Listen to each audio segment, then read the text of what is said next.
মুস্তফা, জনাব মাসুম মুস্তফা, আপনার সময় 5 মিনিট। ধন্যবাদ।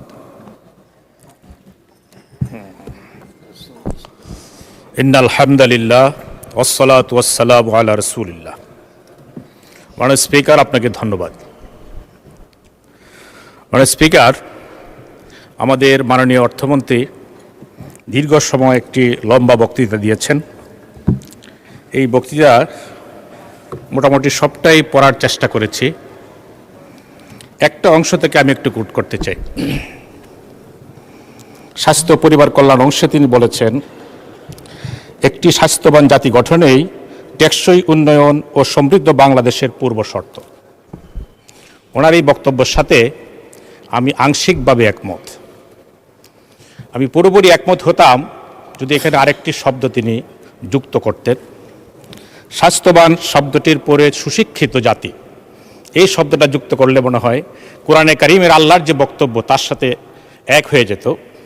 আল্লাহ রাব্বুল আলামিন বলেছেন, বাসতাতান ফিল ইলমি ওয়াল জিসম, সুশিক্ষা এবং সুস্বাস্থ্য, দুইটা শর্তের কথা আল্লাহ বলেছেন, তিনি একটি কথা বলেছেন। এজন্য এখানে যদি তিনি সুশিক্ষাটা যুক্ত করেন তাহলেই আমাদের একটি সমৃদ্ধ বাংলাদেশ এবং টেকসই উন্নয়ন সম্ভব। এই টেকসই উন্নয়ন সমৃদ্ধ বাংলাদেশের অন্তরায় আমাদের দেশে আপনার দুর্নীতি। যদি সুশিক্ষিত জাতি আমরা গঠন করতে পারি তাহলে এই দুর্নীতি থেকে আমরা মুক্ত করতে পারব।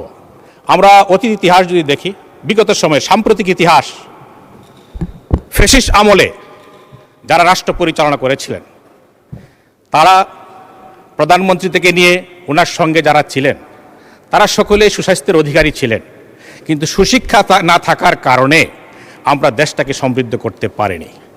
এই জন্যই আমি মনে করি যদি সুশিক্ষিত জাতি গঠন করতে হয় তাহলে সুশিক্ষা দরকার।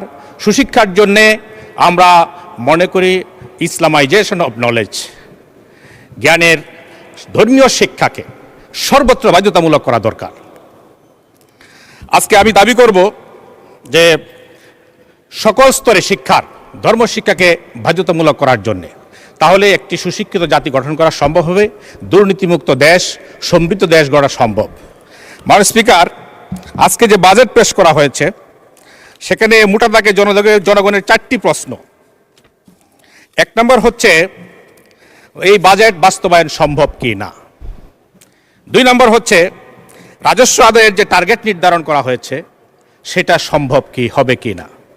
কারণ এই দুইটার অতীত ইতিহাস আমরা যদি দেখি, অতীত রেকর্ড, কোনো সময় আমরা সেই টার্গেট অ্যাচিভ করতে পারি নাই। 3 নম্বর প্রশ্ন হচ্ছে বাজেটে যে অর্থ বরাদ্দ করা হয়েছে সেটা লুটপাট হবে কি না। বিগত সময়ে বাজেটের আকার বড় করা হয়েছে আর বড় বড় লুটপাট করা হয়েছে, রাষ্ট্রের অর্থনীতিকে পঙ্গু করে দেওয়া হয়েছে, 30 লক্ষ কোটি টাকা দেশের বাইরে পাচার করা হয়েছে। এজন্যে জনগণ সন্দিহান যে এই বাজেটে লুটপাট হবে কিনা।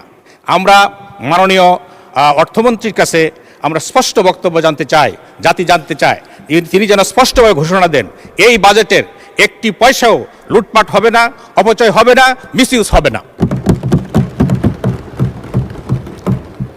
আমরা যদি একটু উদাহরণ দেই, বিগত অর্থ বছরে 1 কিলো রাস্তা নির্মাণ করতে, আমাদের বাংলাদেশে 1 কিলো মহাসড়ক নির্মাণ করতে ইন্ডিয়ার চাইতে 4.4 গুণ খরচ বেশি হয়েছে।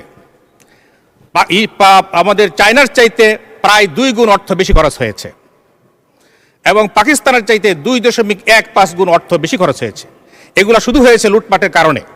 এই জন্য লুটপাটকে যদি আমরা নিয়ন্ত্রণ করতে পারি ইনশাল্লাহ আমরা সমৃদ্ধ বাংলাদেশ গড়তে পারব। 4 নম্বর প্রশ্ন হচ্ছে জনগণের, বাজেট বরাদ্দে বৈষম্য হবে কি না। আমরা বৈষম্যের জন্যই লড়াই করেছি, বৈষম্য দূর করার জন্যই লড়াই করেছি, বৈষম্য দূর করার জন্য আমরা জীবন দিয়েছি। আমাদের অনেকেই বঙ্গত্ব বরণ করেছেন, অনেকেই শহীদ হয়েছেন। উই ওয়ান্ট জাস্টিস, এই ছিল আমাদের স্লোগান। আমরা এই সরকারের 4 মাসে আমরা বৈষম্য লক্ষ্য করতে পেরেছি বরাদ্দের ক্ষেত্রে এবং বিভিন্ন জায়গায়, যেমন সিটি কর্পোরেশন, জেলা পরিষদের প্রশাসন, এই সব জায়গায় আমরা বৈষম্য দেখেছি এবং বিভিন্ন অর্থ বরাদ্দের ক্ষেত্রেও সরকারি দল বিরোধী দলের মধ্যে আমরা বৈষম্য লক্ষ্য করেছি। এই বাজেট যে নির্ধারণ করা হয়েছে যদি সেখানে বৈষম্য দূর হবে কি না এইটা জনগণের মনে প্রশ্ন। আমরা আজকের এই ধন্যবাদ মাননীয় সদস্য, সময় শেষ। আচ্ছা আচ্ছা, ঠিক আছে, 2 মিনিট। শিক্ষা খাতে, মাননীয় স্পিকার, শিক্ষা খাতে বলা হয়েছে ডিজিটাল ক্লাসরুমের কথা, কিন্তু আমাদের বিদ্যুতের যে অবস্থা, বিদ্যুৎ তো আমাদেরকে মিস কল দেয় মাননীয় স্পিকার। এই মিস কল দেওয়া বিদ্যুৎ দিয়ে কি ডিজিটাল ক্লাসরুম কি সম্ভব? এই জন্য এই ব্যাপারে সুস্পষ্ট কোনো বক্তব্য নেই। তারপরে বলা হয়েছে তৃতীয় ভাষা শিক্ষা বাধ্যতামূলক করা হবে। আমার প্রশ্ন হচ্ছে যে তৃতীয় ভাষা শিক্ষা দেওয়ার মতো শিক্ষক কি আমাদের বাংলাদেশে এখন আছে? এই জন্য এই প্রশ্নগুলো আমাদের রয়ে গেল মাননীয় স্পিকার। মাননীয় স্পিকার, সময় তো শেষ হয়ে যাচ্ছে, আমি আমার এলাকার উন্নয়নের কথা বলতে চাই। আমি গত সেশনেও দাবি করেছিলাম যে ঢাকা থেকে নেত্রকোনা পর্যন্ত একটি আন্তর্জাতিক ট্রেনের জন্য আমি আপনার মাধ্যমে একটি ট্রেন চালু করার জন্য মাননীয় রেলমন্ত্রীর প্রতি দাবি জানাচ্ছি। মাননীয় স্পিকার, আমার নির্বাচনী এলাকায় শ্যামগঞ্জে একটি উপস্বাস্থ্য কেন্দ্র আছে, যেটা 1915 সালে প্রতিষ্ঠিত। সেটাকে 25 শয্যা বিশিষ্ট হাসপাতালে উন্নীত করার জন্য আমি আজকে স্বাস্থ্যমন্ত্রীর কাছে দাবি জানাচ্ছি। মাননীয় স্পিকার, আমার এলাকার যে পৌরসভার কথা দাবি আগেও করেছিলাম, আবারও আজকে নতুন করে আমি সেই পুনর্ব্যক্ত করছি। পূর্বধলার যে পৌরসভা, সেটা 2005 সালে দেশনেত্রী বেগম খালেদা জিয়া প্রতিষ্ঠিত করেছিলেন। ফ্যাসিস্ট আমলে সেই পৌরসভাকে বাতিল করা হয়। সেই পৌরসভা আবার পুনঃপ্রতিষ্ঠার জন্য আমি আপনার মাধ্যমে দাবি জানাচ্ছি। মাননীয় স্পিকার, আমার এলাকার রাস্তাঘাটের অবস্থা খুবই শোচনীয়। আমি এই জন্যে মাননীয় এলজিআরডি মন্ত্রীর দৃষ্টি আকর্ষণ করছি, বিশেষ বরাদ্দ দিয়ে পূর্বধলার রাস্তাঘাটগুলোকে উন্নয়নের জন্য উনি আমাদেরকে সহযোগিতা করবেন।